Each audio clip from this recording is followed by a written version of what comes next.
एक ऐसा युवक जिसकी बदौलत 3000 गरीब परिवारों का जलता है चूल्हा।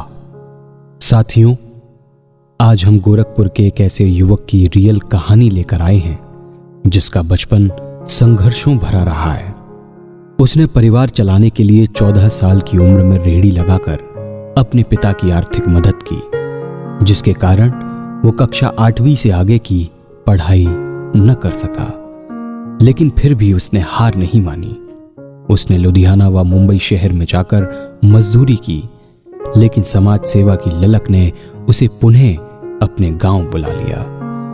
वर्तमान में उस युवक की संस्था से जुड़े लगभग 3000 गरीब परिवारों का चूल्हा जलता है और उस युवक का नाम है आलोक कुमार गुप्ता। आलोक कुमार गुप्ता गोरखपुर जनपद के मिनी सिटी बड़हलगंज के मूल निवासी हैं। बड़हलगंज की अपनी पहचान मानव कायाकल्प के अंतिम पड़ाव मुक्ति पथ के नाते भी है। वर्ष 1981 में अपने ननिहाल मऊ जनपद के अमिला में जन्मे पिता गोरख गुप्ता के दुलारे व माता स्वर्गीय प्रमिला गुप्ता के लाडले आलोक गुप्ता 6 भाइयों व बहनों में सबसे बड़े हैं। पिता गोरख गुप्ता छोटा सा व्यवसाय करके अपने परिवार का पेट पाल रहे थे। बाकी भाई बहनों की पढ़ाई लिखाई बाधित न हो, इसीलिए आलोक गुप्ता ने 8वीं पास कर पढ़ाई छोड़ दी और बड़हलगंज कस्बे में ही ठेला लगाकर अपने पिता की आर्थिक मदद में जुट गए। व्यवसाय अच्छा न चलने के कारण उन्होंने लुधियाना और मुंबई जैसे शहरों में मजदूरी भी की। वर्ष 1997 में आलोक गुप्ता की शादी श्रीमती पूनम गुप्ता से होने के बाद आलोक गुप्ता के जीवन में बड़ा बदलाव आया। आलोक गुप्ता खुद बताते हैं कि उनकी पत्नी श्रीमती पूनम गुप्ता के पांव जब उनके घर के आंगन में पड़े, तभी से उनका जीवन बदल गया और उनका मन समाज सेवा में रमने लगा। वर्ष 1998 में उन्होंने मानव सेवा संस्थान का गठन किया और अपना सारा समय पति पत्नी अब समाज सेवा में देने लगे। इस बीच घर की माली हालत भी सुधरने लगी। उनकी संस्था की योजनाओं का लाभ लोगों को मिलने लगा, जिसके चलते कई हजार लोग उनकी संस्था से सीधे जुड़ने लगे। चिल्लूपार के विधायक राजेश त्रिपाठी को अपना रोल मॉडल मानने वाले आलोक गुप्ता की संस्था में निःशुल्क वाहन, tent house, water plant, gym और सैलून की व्यवस्था है। साथ ही संस्था के सदस्य घरेलू उत्पाद जैसे गिलास, पत्तल, चाय पत्ती, साबुन, अगरबत्ती इत्यादि तैयार करते हैं और इन उत्पादों को संस्था के सदस्य के अलावा बाहरी लोग भी खरीदते हैं। आलोक गुप्ता जनसहयोग से अब तक कई सामूहिक शादियां करा चुके हैं। वो इन शादियों में लाखों रुपए के घरेलू सामान भी दे चुके हैं, जिनमें रजाई, गद्दा, बेड, अलमारी इत्यादि शामिल है। मानव सेवा संस्थान की सदस्यता मात्र 20 रुपए में 7 साल के लिए कोई भी बालिग व्यक्ति ले सकता है। आलोक गुप्ता की भविष्य की योजनाओं में उच्च कोटि का विद्यालय व तकनीकी सुविधाओं से युक्त अस्पताल, वृक्ष लगाना व नशा मुक्ति अभियान चलाना शामिल है। मानव सेवा संस्थान के संस्थापक व प्रबंधक आलोक गुप्ता का कहना है कि हमारी सोच है गरीब आदमी बचत करना सीखे। अधिक नहीं तो प्रतिदिन 1 रुपए की बचत करे तो भी उसके जीवन स्तर में सुधार हो सकता है।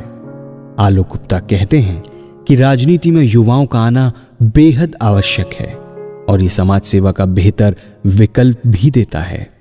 उनकी पत्नी श्रीमती पूनम गुप्ता अपने क्षेत्र से विधानसभा चुनाव लड़ चुकी हैं और वर्तमान में भारतीय जनता पार्टी की सक्रिय सदस्य हैं, जबकि आलोक गुप्ता वर्तमान में वार्ड संख्या 46 से जिला पंचायत सदस्य हैं और अपने क्षेत्र रामकोला, नेवादा, खड़ेसरी, नरहपुर आदि गांव में विकास कार्य करवा रहे हैं। लहरी लाइव की टीम सैल्यूट करती है इस नौजवान को, जिसने गरीबी की मार झेलने के बाद भी हार नहीं मानी और अपने कर्मों के दम पर नया इतिहास लिख दिया। मैं आलोक गुप्ता, मेरे पिताजी श्री गोरख प्रसाद गुप्ता। पिताजी का होटल चलता था आज के कई साल पहले, बड़हलगंज बाईपास माया सिनेमा हॉल के बगल में। और मैं और मेरे पिताजी होटल पे काम करके परिवार का भरण पोषण करते थे। कुछ महीनों के बाद मुझे लगा कि परिवार में और भी लोग हैं तो मुझे बाहर निकलना चाहिए। मैं रोज़गार के तलाश में मुंबई और लुधियाना जैसे शहरों में जाकर के काम करना शुरू किया। कुछ महीने तक किया, नहीं समझ में आया, फिर मैं वापस गांव चला आया। गांव आने के बाद एक ठेले की व्यवस्था मैंने की। ठेले पे अंडा और बिरयानी बेच करके पिताजी का सहयोग करता रहा। सहयोग करते करते अगल बगल कहीं न कहीं कोई न कोई दुर्घटनाएं घटती रहती थी। और चौराहे पे, बड़हलगंज के बाईपास चौराहे पे तमाम और भी ठेला वाले हमारे मित्र थे। जब कहीं भी कोई सूचना हम लोगों को मिलती थी कि कहीं घटना घट गया, कोई दुर्घटना हो गया, किसी की मृत्यु हो गई, तो हम सभी ठेला वाले मिल करके 10-10, 20-20 रुपया इकट्ठा करके, कहीं लकड़ी है तो कहीं आटा है तो कहीं ब्रह्मभोज में सहयोग है, इस तरीके का सहयोग हम लोग उनके घर तक पहुंचा के किया करते थे। ऐसे में लोगों की अपेक्षाएं बढ़ती गई और आगे चल करके धन का अभाव होने लगा कि हम आगे चल करके कितने लोगों की मदद कर सकते हैं, 2-4-10 लोग मिल करके। इसलिए हम लोगों ने मानव सेवा संस्थान के नाम पे एक NGO हम लोगों ने तैयार किया और जनता से अपील किया कि आप हमको 1-1 रुपये का अगर सहयोग देते हैं तो हम क्षेत्र में तमाम ऐसे परिवार हैं जो पैसे के अभाव में बच्चों को पढ़ा नहीं पाते हैं, पैसे के अभाव में उनका काम क्रिया नहीं हो पाता है, या और भी कई मुश्किलें उस परिवार में होता है। तो हम लोग 1-1 रुपये का सहयोग लेकर के लोगों की मदद करना चालू किया और आज हजारों की संख्या में लोग जुड़े हुए हैं। चिल्लूपार विधानसभा से जुड़े हैं, गोरखपुर जिले के अन्य जगहों से लोग जुड़े हैं, कुछ लोग देवरिया से भी जुड़े हैं, आजमगढ़, मऊ, संत कबीर नगर से भी जुड़े हैं और अपना सहयोग देते हैं और अपना सहयोग लेते हैं। आपको यदि हमारी ये स्टोरी पसंद आई हो तो फेसबुक पेज को लाइक व यूट्यूब चैनल को सब्सक्राइब करना ना भूलें। साथ ही अपने सुझाव कमेंट बॉक्स सेक्शन में ज़रूर दीजिए।